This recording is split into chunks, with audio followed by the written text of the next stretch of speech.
सरकारी कर्मचारी वयाच्या 65व्या वर्षी सेवानिवृत्त होणार.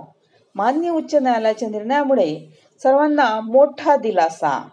आता या निर्णयामुळे काय फरक पडणार आहे ते आपण पाहूया. सेवानिवृत्तीचे वय हे सरकारी कर्मचाऱ्यांसाठी नेहमीच एक संवेदनशील मुद्दा आहे. अनेक दशकांपासून भारतातील सरकारी सेवांमध्ये सेवानिवृत्तीचे वय 60 वर्ष होते. परंतु आता एक महत्त्वाचा निर्णय अलीकडेच आला आहे, ज्यामुळे या वयात 65 वर्ष वाढ झाली आहे. या बदलामुळे सरकारी कर्मचाऱ्यांना आनंद आणि दिलासा मिळाला आहे. आता आपण सोप्या भाषेतील या बदलांची संपूर्ण माहिती समजून घेऊया. आता कर्मचारी सेवानिवृत्तीचे वय वाढले 60 ते 65 वर्ष.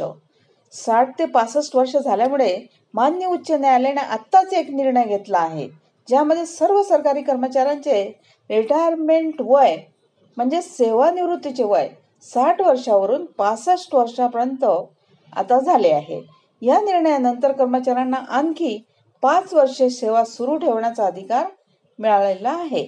आता हा आदेश राज्य सरकारच्या कर्मचाऱ्यांना लागू होईल. माननीय कोर्टाने कर्मचाऱ्यांचे दीर्घ आयुष्य, अनुभव आणि कार्यक्षमता दिली आहे.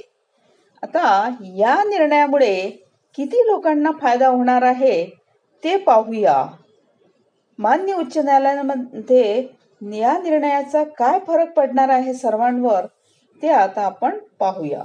तर कोर्टाने काय आदेश दिलेले आहेत, तर कोर्टाने स्पष्टीकरण दिले आहे की आता सरकारी कर्मचारी वयाच्या 65व्या वर्षापर्यंत काम करण्यास सक्षम असतील.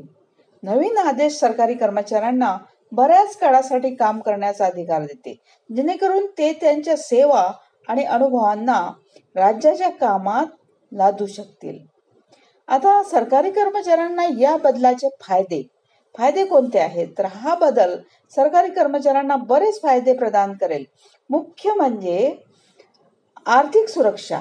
आता वयाच्या 60व्या वर्षी सेवानिवृत्तीनंतर बहुतेक कर्मचाऱ्यांचे उत्पन्न थांबविले गेले. आता 65 वर्ष काम करून त्यांना आणखी पगार मिळेल, ज्यामुळे त्यांची आर्थिक स्थिती बळकट होईल आणि ते त्यांच्या कौटुंबिक जबाबदाऱ्या चांगल्या प्रकारे पूर्ण करण्यास सक्षम असतील. आता अनुभवाचे आणि ज्ञानाचे फायदे मिळेल. त्यामुळे 65 वर्ष काम करून कर्मचाऱ्यांना त्यांच्या क्षेत्रात अधिक अनुभव घेण्याची संधी मिळेल. यासह ते क्षेत्रात कुशल असतील आणि नवीन कर्मचाऱ्यांना त्यांच्या अनुभवातून मार्गदर्शन करण्यास सक्षम असतील.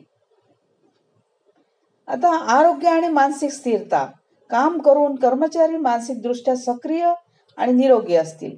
हे त्यांच्या आरोग्यासाठी देखील फायदेशीर ठरेल, कारण सेवानिवृत्तीनंतर बऱ्याच वेळा शारीरिक आणि मानसिक कमकुवतपणा येतो. गुंतवणूक आणि आर्थिक योजना. बऱ्याच काळासाठी काम करून कर्मचारी त्यांचे उत्पन्न वाढवू शकतील, जेणेकरून ते सेवानिवृत्तीनंतरही गुंतवणूक करण्यास सक्षम असतील आणि आर्थिकदृष्ट्या स्वतंत्र राहतील. कर्मचाऱ्यांना दिलासा मिळतो.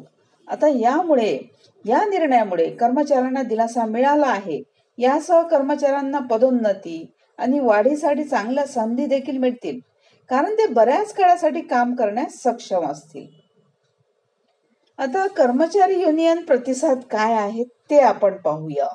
तर सरकारी कर्मचाऱ्यांच्या संघटनांनी या निर्णयाचे स्वागत केले आहे. त्यांचा असा विश्वास आहे की ही पायरी कर्मचाऱ्यांच्या कठोर परिश्रम आणि समर्पणाची योग्य ओळख आहे.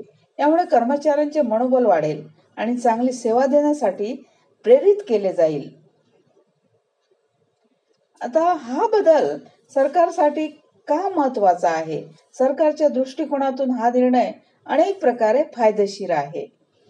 तसेच संसाधनांची बचत. जर अनुभवी कर्मचारी बऱ्याच काळासाठी काम करत असतील तर नवीन भरती आणि प्रशिक्षणावरील खर्च कमी होईल.